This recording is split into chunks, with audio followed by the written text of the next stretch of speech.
ہم جہاں رہتے ہیں اس ملک میں ہندوؤں کی غیر مسلموں کی اکثریت ہے۔ انسان جہاں زندگی گزارنے کے لیے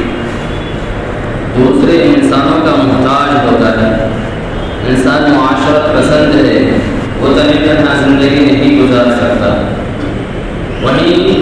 اسے دوسروں کی ضرورت ہوتی ہے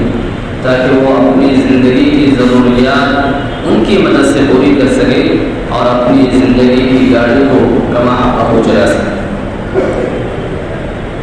چونکہ ہم ہندو اکثریت کے غیر مسلم والی اکثریت ملک میں رہتے ہیں، ہمارا ہمہ وقت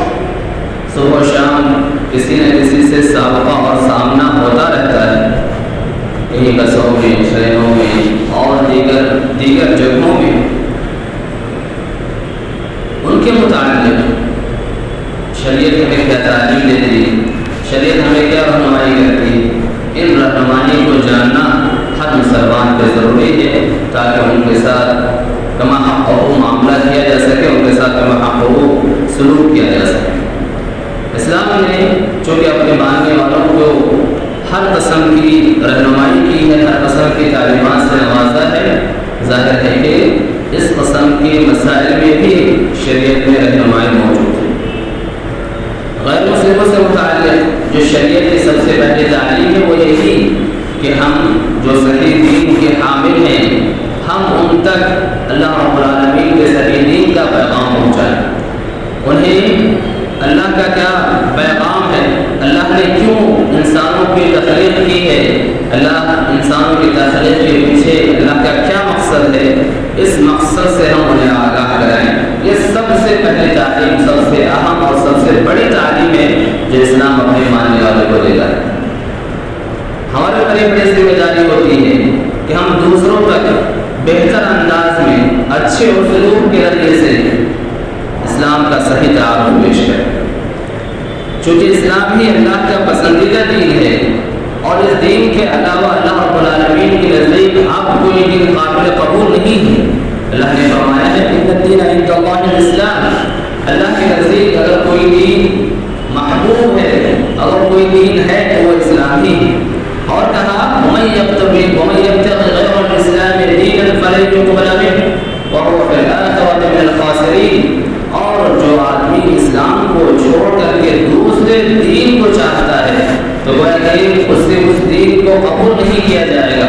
اور ایسا شخص جو اسلام کے علاوہ دوسرے دین کا ماننے والا ہو وہ آخرت میں خسارہ اٹھانے والوں میں سے ہوگا۔ انبیاء کرام علیہ السلام کی بعثت اسی کی خاطر ہوتی ہے، جب بھی انسانیت اللہ کے بتائے ہوئے حق سے روگردانی کرتی ہے، ہٹ جاتی ہے، تو اللہ تعالیٰ انہیں اللہ کا حق کیا ہے، اللہ نے کیوں انہیں روز زمین پر بھیجا ہے، یہ پیغام پہنچانے کے لیے اللہ تعالیٰ نے ہر امت میں ایک نبی ہو گیا۔ وَلَقَدْ بَعَثْنَا فِي كُلِّ أُمَّةٍ رَسُولًا أَنِ اعْبُدُوا اللَّهَ وَاجْتَنِبُوا الطَّاغُوتَ، ہم نے ہر امت میں ایک رسول کو بھیجا ہے، مقصد یہی ہے کہ لوگوں کو یہ بتایا جا سکے کہ اللہ کی عبادت کیا جائے اور طاغوت کی عبادت سے بچا جائے۔ نبی کریم صلی اللہ علیہ وسلم کی بعثت سے، نبی کریم صلی اللہ علیہ وسلم کی بعثت کے بعد جو بھی دین رہے ہوں سب منسوخ ہو چکے ہیں۔ اللہ کے نبی صلی اللہ علیہ وسلم نے فرمایا والذی نفس محمد بیدہ لا يسمع بی احد من هذه الامة یہودی ولا نصرانی ثم يموت ولم يؤمن بالذی ارسلت به الا كان من اصحاب النار۔ اس ذات کی قسم جس کے ہاتھ میں محمد کی جان ہے، اس امت کا چاہے یہودی ہو یا نصرانی ہو میرے بارے میں سنتا ہے اور وہ مجھ پر ایمان لائے بغیر ہی وفات پا جاتا ہے تو وہ جہنمی ہوگا۔ نبی کے بعد یہ ذمہ داری اس امت کو دی گئی اور اس امت کا وجود بھی اسی کے خاطر ہے۔ اللہ تعالیٰ نے کہا کنتم خیر امۃ اخرجت للناس تأمرون بالمعروف وتنہون عن المنکر، آپ بہت ہی بہترین امت ہو، تم بہترین امت ہو، تم لوگوں کو تمہارا وجود اس لیے ہے کہ تم لوگوں کو اچھائی کا حکم دو اور برائی سے روکو۔ کنتم خیر امۃ اخرجت للناس تأمرون بالمعروف وتنہون عن المنکر، گویا کہ انسانوں کو اس امت کو وجود بخش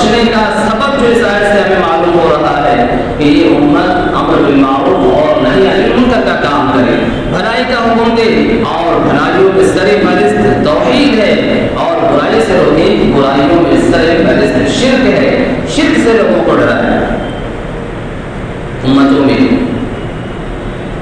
ہر فرد کی یہ ذمہ داری ہے،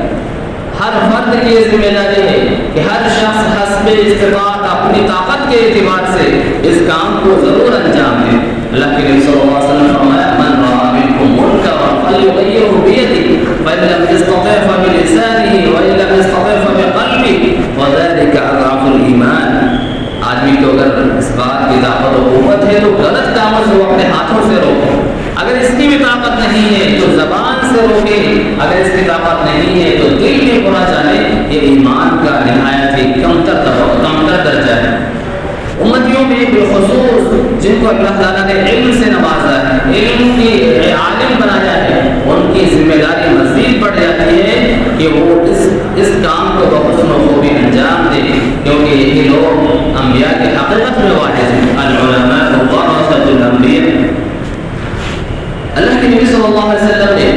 اللہ رب العالمین نے اس کام کے کرنے کی بڑی ترغیب دلائی ہے۔ ومن احسن قولا ممن دعا الی اللہ وعمل صالحا وقال اننی من المسلمین۔ اس شخص سے بڑھ کر کے کس کی بہتر بات ہو سکتی ہے؟ ومن احسن قولا ممن دعا الی اللہ، اس سے بڑھ کر کے کس سے بہتر بات ہو سکتی ہے جو اللہ کی طرف بلاتا ہو، وعمل صالحا، اور ساتھ ہی ساتھ نیک اعمال انجام دیتا ہو، اور یہ کہتا ہو کہ وہ مسلمانوں میں سے ہو۔ بلکہ اس عمل کی اتنی فضیلت بتائی گئی ہے، حضرت علی رضی اللہ تعالیٰ عنہ کو جنگ خیبر کے موقع سے میدان جنگ میں آپ صلی اللہ علیہ وسلم نے یہ کہا فواللہ لئن یہدی اللہ بک رجلا واحدا خیر لک من حمر النعم۔ اللہ کی قسم تمہارے ذریعے سے کوئی ایک آدمی بھی ہدایت پا جائے تو یہ تمہارے لیے بہت ہی زیادہ مال و متاع سے بہتر ہے۔ آپ نے سرخ اونٹنیوں کی مثال دی کیونکہ یہ بہت ہی عمدہ مال تصور کیا جاتا تھا۔ من دل علی خیر فلہ مثل اجر فاعلہ کہہ کر کے ہمیں ترغیب دلائی جا رہی ہے۔ اگر آپ کسی کو نیک کام کی رہنمائی کرتے ہیں اور وہ آدمی اس نیک کام کو کر جاتا ہے تو کرنے والے کو جو ثواب ملے گا ویسے رہنمائی کرنے والے کو بھی ثواب ملے گا۔ تو جہاں شریعت نے اس نیک کام کے کرنے کی ترغیب دلائی ہے، وہیں یہ بتلایا ہے کہ اگر تم یہ کام نہ کرو گے تو اللہ رب العالمین کی طرف سے تم پہ عذاب مسلط ہو جائے گا، تمہیں عذاب گھیر لے گا، اور پھر حقیقت میں تم اللہ کے سے دعائیں کرو گے اور تمہاری دعائیں قبول نہیں ہو جائے گی۔ والذی نفسی بیدہ لتأمرن بالمعروف ولتنہون عن المنکر او لیوشکن اللہ ان یبعث علیکم عقابا من عنده ثم تدعونہ فلا یستجاب لکم۔ آپ نے کہا اس ذات کی قسم جس کے ہاتھ میں میری جان ہے، تم ضرور ضرور بھلائی کا حکم دو گے اور برائی سے روکو گے۔ اگر تم نے ایسا نہیں کیا تو قریب ہے کہ اللہ تعالیٰ اپنے پاس سے تم پر عذاب مسلط کر دے، پھر تم اس کو پکارو گے اور تمہاری پکار یا تمہاری دعائیں قبول نہیں کی جائے۔ جہاں یہ دعوت و اصلاح کا کام کرنا، دوسروں کو توحید کی دعوت دینا، غیروں کو اسلام کی حقیقت کا حقیقی پیغام پہنچانا، یہ ہمارے لیے باعث ثواب ہے۔ اللہ رب العالمین کی طرف سے ہم پر عائد کی بھی ذمہ داری ہے، وہی یہ ذمہ داری ہم پر آنے والے عذابوں سے بچنے اور چھٹکارا پانے کے لیے ضروری ہے۔ امت کا جو حال ہے، مسلمانوں کو جو جن پریشانیوں کا سامنا ہے، جہاں اس کے دوسرے اور بھی وجوہات ہو سکتے ہیں، جہاں اس کا دوسرا اور بھی سبب ہو سکتا ہے، وہیں پہ حقیقت میں یہ سبب بھی ہے کہ آج امت اپنے اس فرد منصبی سے غافل ہے۔ امت کے عوام تو عوام، خواص بھی کہیں اس غفلت کا شکار ہے کہ غیروں کو جو اسلام کا صحیح پیغام پہنچانا چاہیے تھا، اسلام کے تعلیمات سے آشنا کرانا چاہیے تھا، ان کو اللہ رب العالمین کی طرف بلانا چاہیے تھا، ہم نے گواہ اسلام کو انجام نہیں دیا۔ نتیجہ یہ ہوا کہ اللہ رب العالمین نے ہم کو مختلف قسم کی سزاؤں میں، مختلف قسم کے عذاب میں، عذاب کو ہم پر مسلط کر دیا اور ہم مختلف قسم کی پریشانیوں کا شکار ہیں۔ دوسری ذمہ داری جو بنتی ہے وہ یہ ہے کہ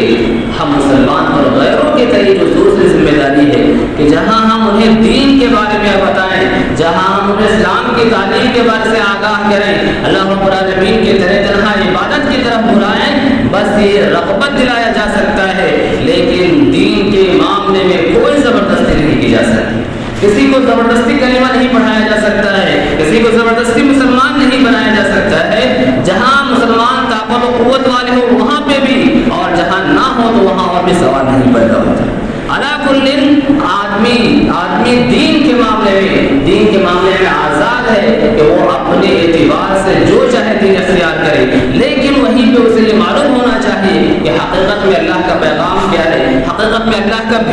دین کیا ہے؟ حقیقت میں اللہ رب العالمین جس دین سے راضی ہے، اس دین کو پسند کرتا ہے، اسے ضرور معلوم ہونا چاہیے۔ اگر وہ معلوم ہے اس کے باوجود نہیں مانتا ہے تو اسے آزادی حاصل ہے۔ اسی لیے اللہ نے کہا لا اکراہ فی الدین قد تبین الرشد من الغی فمن یکفر بالطاغوت ویؤمن باللہ فقد استمسک بالعروۃ الوثقی لا انفصام لها واللہ سمیع علیم۔ دین کے معاملے میں کوئی زور زبردستی نہیں، دین کے معاملے میں کسی قسم کا اعتراف نہیں ہے، دین کے معاملے میں کسی کو مجبور نہیں کیا جائے گا۔ ہدایت ضلالت سے واضح ہو چکی ہے، لہذا جو آدمی اسلام کے جو ہے غیروں کی عبادت سے انکار کر دے، جو طاغوت کی عبادت سے کفر کر دے اور اللہ رب العالمین پر ایمان لے آئے تو گویا کہ اس نے بہت ہی مضبوط کڑے کو پکڑ لیا ہے جو ٹوٹنے والا نہیں اور اللہ تعالیٰ سننے والا جاننے والا ہے۔ تو دین کے سلسلے میں، غیروں کے سلسلے میں جو تعلیم ہے وہ یہی کہ کسی بھی زور زبردستی نہیں، کسی کو جو ہے زبرن اسلام میں داخل نہیں کیا جائے گا۔ آپ صلی اللہ علیہ وسلم کی سیرت اس بات پر شاہد ہے کہ آپ صلی اللہ علیہ وسلم نے کبھی کسی پر زور نہیں دیا، حتیٰ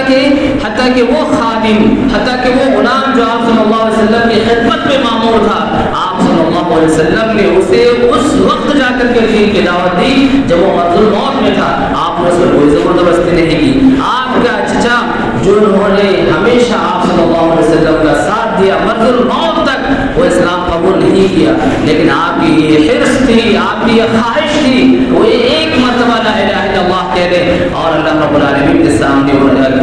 اللہ کے نبی صلی اللہ علیہ وسلم کو یہ دلیل مل جائے اور ان کے حق میں جو ہے محاجہ کریں، وہ اسلام میں داخل ہو جائے۔ مرض الموت کے حالت میں بھی آپ صلی اللہ علیہ وسلم ان کے پاس پہنچے اور کہا کہ کم سے کم لا الہ الا اللہ پڑھ لیں، اور ابو لہب اور دیگر لوگ بیٹھے ہوئے اسے یہ تلقین کر رہے تھے کہ تم نے زندگی اپنے آباء و اجداد کے دین پر گزار دیا ہے، اب مرتے وقت کیا تم اس کے دین سے روگردانی کر رہے ہو؟ آخرکار وہ اعلیٰ دین عبد المطلب کہتے ہوئے جہنم رسید ہو گئے۔ دین کے سلسلے میں کہا کسی پہ جبر کی اجازت نہیں ہے، کسی کو مجبور کرنے کی ضرورت نہیں ہے، ان کو اسلام کی حقیقت بتلانے کی ضرورت ہے۔ جو اسلام میں آنا چاہتا ہے، اسلام کی حقیقت کو جانتے ہوئے، اس مذہب کی خوبی کو جانتے ہوئے، اس میں داخل ہونے کی اہمیت اور فضیلت کو جانتے ہوئے وہ حقیقت میں ہر کچھ جان لے تب آ کر کے اسلام میں داخل۔ زبردستی کرنے کی کسی کو ضرورت نہیں۔ اسی طریقے سے شریعت جو ہمیں تعلیم دیتی ہے غیروں کے سلسلے میں وہ یہ کہ ان کے معبودوں کو برا بھلا نہ کہا جائے، ان کے معبودوں کو برا بھلا نہ کہا جائے، گالی نہ دی جائے۔ نتیجہ اس کا کیا ہوگا؟ نتیجہ اس کا یہ ہوگا کہ اس سے حقیقت میں کوئی فائدہ حاصل ہو نہ ہو، الٹا اس کا نقصان یہ ہوگا کہ وہ پلٹ کر کے ہمارے رب اللہ رب العالمین کو گالی دے۔ اللہ تعالیٰ نے کہا وَلَا تَسُبُّوا الَّذِينَ يَدْعُونَ مِن دُونِ اللَّهِ فَيَسُبُّوا اللَّهَ عَدْوًا بِغَيْرِ عِلْمٍ۔ تم ان کو برا بھلا نہ کہو، ان کو گالی نہ دو جن کو یہ لوگ اللہ کے علاوہ پکارتے ہیں۔ وَلَا تَسُبُّوا الَّذِينَ يَدْعُونَ مِن دُونِ اللَّهِ بِغَيْرِ عِلْمٍ۔ تو یہ ان کو برا بھلا کہیں گے تو نتیجہ کیا ہوگا؟ وہ پلٹ کر کے اللہ رب العالمین کو گالی دیں گے۔ فَيَسُبُّوا اللَّهَ عَدْوًا بِغَيْرِ عِلْمٍ، زیادتی کرتے ہوئے نادانی میں اللہ کو گالی دیں گے۔ نتیجہ یہ ہوا کہ آپ کچھ کہنا چاہے جو گالی دیے ہیں اس سے کوئی فائدہ ہو نہ ہو، نقصان لازم آیا ہے۔ آپ وجہ بنے ہیں کہ اللہ رب العالمین کو گالی دیا جائے تو حقیقت میں سبب آپ بنے ہیں کہیں، اسی لیے آپ کو اور ہم کو یہ تعلیم دی جا رہی ہے کہ اگرچہ کہ یہ لوگ معبود ایسے معبودوں کی عبادت کرتے ہیں جن کی کوئی حقیقت نہیں، کوئی حیثیت نہیں، حتیٰ کہ یہ سارے کے سارے جہنم رسید ہونے والے ہیں، لیکن اس کے باوجود کہا کہ آپ ان کو حقیقت بیان کریں، ان کے معبودوں کو ہرگز بھی گالی نہ دیں۔ شریعت ہمیں یہ بھی تعلیم دیتی ہے کہ اگر کسی کا والدین اگر اسلام قبول نہیں کیا ہے، اللہ رب العالمین نے اسے اسلام کی نعمت سے مالا مال کیا ہے، وہ اسلام کا قبول کر چکا ہے، اسلام میں داخل ہو چکا ہے، لیکن والدین اور دیگر رشتہ دار وغیرہ اسلام کی نعمت سے محروم ہیں، تو ایسی صورت میں شریعت ہمیں یہ تعلیم دیتی ہے کہ والدین کے ساتھ برابر حسن و سلوک کا اہتمام ہونا چاہیے، برابر ان کے ساتھ اچھا برتاؤ ہونا چاہیے۔ والدین ہونے کے ناحیے سے جو ہم پر ان کا حق بنتا ہے ان کے حقوق کی ادائیگی ہونی چاہیے، کیونکہ والدین کا شریعت کی نگاہ میں بہت ہی بڑا مقام اور مرتبہ ہے۔ والدین ہی انسان کے وجود کا سبب ہے، لہذا شریعت نے قرآن و احادیث میں ان کے حقوق کی بہت زیادہ تاکید کی ہے، چاہے کہ مسلمان ہو یا غیر مسلم ہو، ہم پر یہ لازم ہے کہ ہم ان کے ساتھ بہتر سے بہتر سلوک کریں، اچھا سے اچھا معاملہ کریں۔ سورہ لقمان میں اللہ رب العالمین نے کہا وَإِن جَاهَدَاكَ عَلَىٰ أَن تُشْرِكَ بِي مَا لَيْسَ لَكَ بِعِلْمٍ فَلَا تُطِعْهُمَا وَصَاحِبْهُمَا فِي الدُّنْيَا مَعْرُوفًا وَاتَّبِعْ سَبِيلَ مَنْ أَنَابَ إِلَيَّ۔ اگر وہ لوگ اپنے دین پر کفر پر ہوتے ہوئے آپ کو اس بات کے سلسلے میں زبردستی کریں کہ تم میرے ساتھ شرک کرو، وَإِن جَاهَدَاكَ عَلَىٰ أَن تُشْرِكَ بِي مَا لَيْسَ لَكَ بِعِلْمٍ فَلَا تُطِعْهُمَا۔ اللہ نے کہا کہ ان شرک کے مسائل میں، شرک کی طرف بلانے کے سلسلے میں والدین کی اطاعت و فرمانبرداری ضروری نہیں ہے، ان کی باتوں کو قبول کرنا، ان کی باتوں کو ماننا تم پر ضروری نہیں ہے۔ وصاحبهما فی الدنیا معروفا، لیکن دنیا میں آپ ان کے ساتھ نہایت ہی معروف کے ساتھ اچھے انداز میں نہایت ہی حسن و سلوک کا معاملہ کریں۔ واتبع سبیل من اناب الیہ، جو ہماری طرف توجہ کرنے والے ہیں، رجوع کرنے والے ہیں، ان کی پیروی کریں، ان کے راہوں پہ چلیں۔ تو والدین کا جہاں بہت ہی زیادہ حق ہے، ان حقوق کی ادائیگی بھی یہاں پہ ممنوع نہیں ہے، بلکہ شدت سے یہ تعلیم دی جا رہی ہے وصاحبهما فی الدنیا معروفا، امر کا صیغہ ہے کہ آپ جو ہے دنیاوی معاملات میں ہو، دین کے معاملات کو چھوڑ کر کے آپ ان کے ساتھ اچھا برتاؤ کریں، حسن سلوک کریں، والدین کا جو حق بنتا ہے وہ حق آپ ضرور ادا کریں۔ اسماء بنت ابی بکر رضی اللہ تعالیٰ عنہ کہتی ہیں کہ ان کی والدہ نبی کریم صلی اللہ علیہ وسلم کے پاس مکہ مدینہ میں تشریف لے آئی، اور یہ وہ فترہ تھا، یہ وہ زمانہ تھا جس وقت قریش نے نبی کریم صلی اللہ علیہ وسلم سے صلح کیا ہوا تھا۔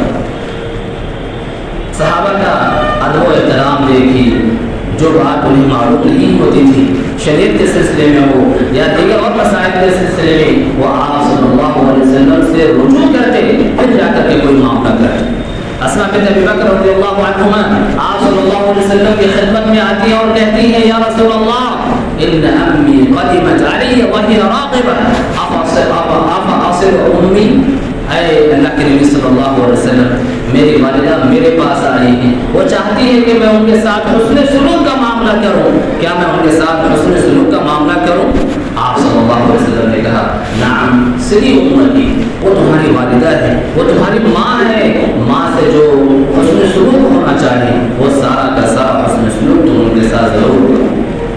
اسی طریقے سے شریعت ہمیں یہ تعلیم دیتی ہے کہ دنیاوی اعتبار سے، دنیاوی ناحیے سے ایک مسلمان کا غیروں کے ساتھ جو بھی اچھا برتاؤ ہو سکتا ہے وہ برتاؤ ضرور کرنا چاہیے، ان کے ساتھ ناانصافی اور ظلم و زیادتی نہیں ہونی چاہیے۔ لا ينهاكم الله عن الذين لم يقاتلوكم في الدين ولم يخرجوكم من دياركم ان تبروهم وتقسطوا اليهم ان الله يحب المقسطين۔ کہا کہ اللہ رب العالمین تمہیں ان لوگوں کے سلسلے میں نہیں روکتے ہیں جنہوں نے نہ تمہیں سے جہاد کیا ہے اور نہ تمہیں روکنے کی کوشش، اپنے گھروں سے نکالنے کی کوشش کی ہے کہ تم ان کے ساتھ بہتر سے بہتر معاملہ کرو اور ان کے ساتھ انصاف کا معاملہ کرو، کیونکہ اللہ تعالیٰ انصاف کرنے والوں کو پسند کرتا ہے۔ تو دنیاوی ناحیے سے ایک غیر کے ساتھ ایک مسلمان جو بھی دنیاوی اعتبار سے اچھا سلوک کر سکتا ہے، اچھا معاملہ کر سکتا ہے، ایک مسلمان کی ذمہ داری ہے کہ وہ ضرور اس کے ساتھ اچھا معاملہ کرے۔ اسی کی بعض صورتیں، بعض نمونے بھی ہمیں حدیث میں ملتے ہیں، وہ یہ ہیں کہ اچھے معاملے کے تحت یہ بھی آتا ہے کہ اگر وہ ان میں سے کوئی آپ کو ہدیہ دے، تحفہ دے، لیکن وہ تحفہ ایسا ہو جو گویا کہ ان کے بتوں کے نام پہ چڑھایا گیا نہ ہو، ان کے عید اور تہوار سے متعلق نہ ہو، جس میں شرک کا شائبہ نہ پایا جائے، آپ ان کا تحفہ اور ہدیہ قبول کر سکتے ہیں۔ آپ صلی اللہ علیہ وسلم کے پاس مصر کے حاکم نے کئی تحفے تحائف بھیجے تھے، آپ صلی اللہ علیہ وسلم نے ان تحفے تحائف کو قبول کیا، آپ نے انہیں استعمال بھی کیا۔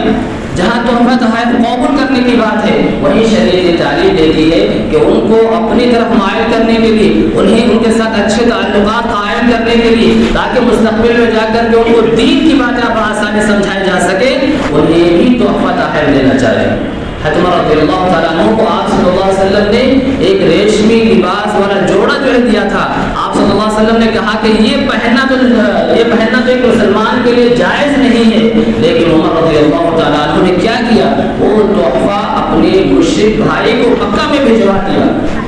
بھجوا دیا، کیونکہ ایک مسلمان کے لیے ایک مسلمان مرد کے لیے ریشمی لباس والا جوڑا پہننا جائز نہیں۔ سیرت نگاروں نے لکھا ہے کہ سن 5 ہجری میں نبی کریم صلی اللہ علیہ وسلم نے اپنے سسر ابو سفیان جو مسلمان نہیں ہوئے تھے رضی اللہ عنہ کے لیے اجوا کھجور اور بعض چیزیں بھجوائی تھی، اور ورق چٹھی لکھ کر کے ان سے بھی بعض چیزیں طلب کی تھی۔ تو جہاں تحفے تحائف دینے کا معاملہ ہے، جہاں تحفے تحائف قبول کرنے کا معاملہ ہے، وہاں پہ ہمیں تحفے تحائف کا تبادلہ بھی ہونا چاہیے، کیونکہ یہ دلوں کو کنٹرول کرنے کا ایک نہایت ہی بہت بہترین اور اہم وسیلہ ہے۔ اسی طریقے سے ان کے یہاں اگر دعوتیں ہوتی ہیں، ان دعوتوں میں شریک بھی ہونا چاہیے، اور ان کو بھی اپنے یہاں اگر کچھ دعوتیں ہو رہی ہوں ان میں بھی شریک کرنی چاہیے۔ جنگ خیبر کے موقع سے اللہ کے نبی صلی اللہ علیہ وسلم کو یہودی خاتون نے جب دعوت دی، آپ صلی اللہ علیہ وسلم نے ان کی دعوت کو قبول کیا، لیکن وہ یہودی اپنے مکر پر ہوتے ہوئے آپ اس کھانے میں زہر ملا دیا تھا۔ نتیجے میں آپ صلی اللہ علیہ وسلم بھی اس میں متاثر ہوئے، اور آپ صلی اللہ علیہ وسلم کے ایک صحابی اس کی وجہ سے وفات ہوا۔ اسی طریقے سے شریعت کی یہ تعلیم ہے کہ ان پہ کسی قسم کی ظلم و زیادتی نہیں ہونی چاہیے، ان پہ کسی قسم کی ظلم و زیادتی نہیں ہونی چاہیے، ان کے ساتھ نہایت ہی بہتر سے بہتر معاملہ کیا جانا چاہیے۔ دنیاوی اعتبار سے اگر تجارتی تعلقات وغیرہ کی بات ہے، لین دین کی بات ہے، خرید و فروخت کی بات ہے، تو یہ سارے معاملات شریعت یہ بات ہمیں یاد دلاتی ہے کہ ان سب معاملات میں غیروں کے ساتھ تعلقات رکھنے میں، ان کے ساتھ معاملات کرنے میں کوئی حرج نہیں ہے۔ ہم جانتے ہیں کہ اللہ کے نبی صلی اللہ علیہ وسلم کی جب وفات ہوئی تو آپ صلی اللہ علیہ وسلم کی یہ زرہیں ایک یہودی کے پاس گروی پڑی ہوئی تھی، اور اس زرہوں کو آپ صلی اللہ علیہ وسلم نے اپنے گھر والوں کے لیے جو کھانا خریدا تھا یہودی سے، اس کے عوض وہاں ان کے گھر میں رکھا ہوا تھا۔ اسی طریقے سے شریعت ہمیں یہ تعلیم دیتی ہے کہ ایک یہودی ہو یا نصرانی ہو یا کوئی بھی غیر ہو، انہیں آپ سلام کرنے میں پہل نہ کریں، انہیں سلام کرنے میں پہل نہ کریں، انہیں آگے بڑھ کر کے جو ہے مبارک السلام نہ کریں۔ ہاں اگر ان میں سے کوئی سلام کر لیتا ہو تو آپ انہیں وعلیکم کے ذریعے سے جواب دے سکتے ہیں۔ خلاصہ کرام یہی ہے کہ ایک مسلمان ایک دین اسلام جو اللہ کا تا قیامت رہنے والا دین ہے، اسی دین پر چلنے والے کو موحد شخص کی ہی اللہ کے یہاں مقام اور مرتبہ ہے، اور جنت کی شکل میں انشاءاللہ انعام و اکرام ملنے والا ہے۔ ایک مسلمان کی ذمہ داری یہ ہے کہ جہاں زبانی اعتبار سے وہ مسلمان اور اسلام کی خوبیاں بتاتا ہے، وہ عملی طور پر اپنے آپ کو ایسا پیش کرے، ایسا معاملات اختیار کرے کہ ہمارے معاملات کو دیکھ کر کے، ہمارے اخلاق کو دیکھ کر کے غیر متاثر ہوں، اور اسلام کے قبول کرنے کا وہ سبب بنے۔ ایسے بہت سے واقعات آپ کو مل جائیں گے، بالخصوص نو مسلموں کو جو واقعات ہوتے ہیں، آپ ان کی زندگیوں کے بارے میں پڑھیں تو معلوم ہوگا کہ بہت ہی چھوٹی چھوٹی چیزیں بھی انہیں متاثر کرتی ہیں، اور وہ ان کے اسلام میں داخل ہونے کا سبب بن جاتی ہے۔ انہیں میں سے ایک واقعہ یہ ہے کہ کہتے ہیں کہ ایک ڈاکٹر ان کا ایک مسلمان دوست کہیں ساتھ جا رہے تھے، نتیجہ یہ ہوا کہ راستے میں مسلمان نے دیکھا کہ کہیں کوئی کیل یا اس طرح کی کوئی چیز پڑی ہوئی ہے، بندے نے گاڑی رکایا اور اس تکلیف دہ چیز کو، جو کوئی بھی چیز رہی ہو، کیل ہو یا کوئی اور بھی چیز ہو، گاڑی رکوا کر کے اس چیز کو اس نے راستے سے ہٹا دیا۔ بندہ جو ہے بہت ناراض ہوا کہ کیا تم کو گاڑی رکوا کر کے اتنی معمولی سی چیز بھیجنے کے لیے تم نے گاڑی رکوائی ہے اور ہم کو ہمارے سفر میں خلل ڈالا ہے؟ تو اس نے جواب دیا کہ ہمارے نبی کی تعلیم ہے، نبی کریم صلی اللہ علیہ وسلم نے ہمیں یہ سکھلایا ہے کہ کسی انسان ایک راستے میں اگر کوئی بھی تکلیف دہ کوئی چیز پڑی ہوئی ہو، آپ اسے راستے سے دور کر دیں، اور اسی میں صدقہ بتایا ہے، اماطۃ الاذى عن الطریق صدقہ، راستے سے تکلیف دینے والی چیزوں کو ہٹانے کو بھی صدقہ قرار دیا گیا ہے۔ وہ وہیں سے بہت ہی متاثر ہوا، اسلام کے بارے میں مطالعہ کیا، اور نتیجتاً جا کر کے جو اسلام قبول کر۔ آج صبح میں نے ایک فیس بک پہ خبر دیکھی، کسی نے لکھا کہ اس کی بہن کسی غیر مسلم کے ساتھ رہ رہی ہے، کسی کام کے نتیجے میں، کسی ٹریننگ کے نتیجے میں، وہ مسلمان ہونے کے ناحیے سے دونوں میں شروع میں ابتدا میں الگ ہی وہ رویہ اختیار کر رہی تھی، لیکن جیسے ہی اس مسلمان بہن نے اس کے ساتھ اچھا معاملہ کیا، اچھا سلوک کیا، تو یہ تعلقات جو ابتدا میں اختلاف والے تھے، دشمنی والا نظر آ رہا تھا، کہا کہ اختتام ایسے ہوا کہ وہ نہایت ہی گہرے دوست بن گئے۔ تو ضرورت اس بات کی ہے کہ جہاں ہم اسلام کی خوبیاں بتائیں، زبان سے انہیں اسلام کی دعوت دینے کی کوشش کریں، اسلام کے محاسن ان کے سامنے رکھیں، اور یہ ہر فرد کی ذمہ داری ہے، ہر مسلمان کی ذمہ داری ہے۔ اسی میں ہماری پریشانیوں کا علاج ہے، وہیں پہ ہم عملاً ایسے اخلاق کا معاملہ کریں، ایسے اخلاق کا مظاہرہ کریں کہ ہمارے اخلاق کو دیکھ کر کے دوسرے متاثر ہو، صرف زبان سے نہیں۔ اس لیے کہ زبان سے تو کہنے والے آج بہت کچھ کہا جا رہا ہے، لیکن اس کے باوجود اسلام کے راہ میں رکاوٹ ہم کہیں نہ کہیں ہم مسلمان بھی ہیں کہ ہم جو ہے لین دین کے معاملات میں ہوں، خرید و فروخت کے معاملات میں ہوں، یا زندگی کے اور بعض جگہوں پر ہوں جہاں ہم اسلامی تعلیمات کو اپنی زندگیوں میں نافذ نہیں کرتے، اسلامی تعلیمات پر نہیں چلتے۔ نتیجہ یہ ہوتا ہے کہ وہ ہماری وجہ سے، ہمارے ان اخلاق کی وجہ سے، ہمارے ان برے اعمال کی وجہ سے اسلام سے دور رہ جاتے ہیں، اسلام سے دور ہٹ جاتے ہیں، اسلام کو قبول کرنے کے راہ میں ہماری وہ چیزیں رکاوٹ بن جاتی ہے۔ لہٰذا ہر مسلمان کی یہ ذمہ داری ہے، ہر مسلمان بالفاظ ذکر داعی ہے، دعوت کا کام کرنے والا ہے، حسب استطاعت اسے دعوت کا کام کرنا ہے، تو نتیجہ اس کو اسلام پر عمل کرنا ہوگا، تاکہ ہمارے اخلاق و کردار سے متاثر ہو کر کے لوگ جو ہے اسلام میں داخل ہو، اسلام قبول کریں۔ اقول ما سمعتم واستغفر الله لي ولكم ولسائر المسلمين من كل ذنب فاستغفروه انه هو الغفور الرحيم۔